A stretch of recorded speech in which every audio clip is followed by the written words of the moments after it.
Bonjour, nous sommes le mercredi 4 octobre 2023 et je vous propose la situation des cultures de cette semaine. Au niveau des colzas, les températures douces leur permettent de poursuivre leur développement et on arrive sur des développements assez importants pour un début octobre puisque la majorité des parcelles sont entre 6 et 10 feuilles. Seules quelques parcelles sont un peu plus en retard puisque semées plus tard et sont au stade 3-4 feuilles. Donc en ce qui concerne les altises adultes, là 90% des parcelles sont sorties de la période de risque puisqu'on va jusqu'au stade 4 feuilles. Donc surveillez encore les parcelles les plus en retard ou les ronds où le colza est moins développé. Mais globalement, même si on a encore des vols d'altise à l'heure actuelle, il n'y a plus besoin d'intervention pour cet insecte. Au niveau des pucerons, on observe toujours quelques parcelles avec une pression puceron assez importante. On peut même, dans certains cas, dépasser le seuil qui est de 20% de pieds porteurs. Mais pareil, là, à partir du moment où on a dépassé le stade 6 feuilles, l'insecte ne présente plus de risque pour la parcelle. Donc là, surveillez également les parcelles les plus en retard. Comme rappel par rapport aux semaines précédentes, les conditions sont toujours favorables au développement des colzas. Donc cette année, un régulateur peut souvent être favorable puisque là, le risque d'élongation est assez important au vu des températures qu'on a eues cette semaine et qui sont encore annoncées pour la semaine prochaine.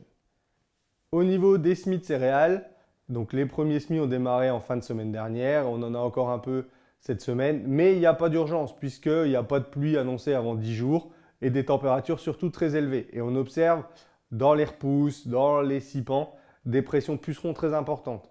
Donc là, ça veut dire que si ça a été semé, ça va lever rapidement avec les températures chaudes et du coup, une intervention contre les pucerons dès le stade première feuille, ce qui veut dire peut-être 2, 3, voire même 4 insecticides avant l'arrivée du froid. Donc, attendez encore quelques jours avant de démarrer les semis. La première espèce à semer, ce sera les escourgeons, donc à démarrer fin de semaine ou début de semaine prochaine. Donc là, au niveau des densités de semis, on va être sur une densité autour de 220-240 en limon. Et pour les sols argileux, argile à silex ou sable, on sera entre 280 et 300 grammes carrés.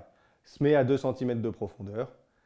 Une fois que vous avez semé, profitez des conditions favorables qu'on a actuellement pour réaliser les désherbages, puisqu'on aura une bonne humidité du sol et surtout en traitant le matin, on a des grosses hygrométries.